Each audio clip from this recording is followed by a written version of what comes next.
در ادامه اعتراضات شدید مردم به افزایش نرخ بنزین و قطعی گسترده اینترنت در ایران، رسانه‌های داخل ایران به نقل از منابع آگاه گزارش دادند که قطعی اینترنت مشخص نیست چه زمانی وصل شود. وضعیت اینترنت از عصر روز شنبه 25 آبان ماه در پی اعتراضات گسترده در ایران با اختلال و پس از آن قطعی وقوع شد، موضوعی که مقامات رژیم آن را تایید کردند. اینترنت از ساعت 18 روز شنبه 25 آبان قطع شد و تعدادی از خبرگزاری‌ها و سایت‌های ایران نیز از کار افتادند.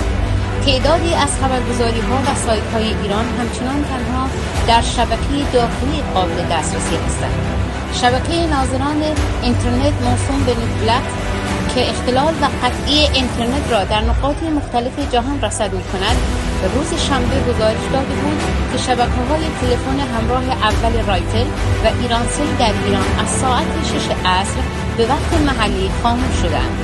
به دنبال بروز این وضعیت، دسترسی کاربران به اینترنت که از سوی شبکه‌های یاد شده ارائه می‌شد، قطع شده است.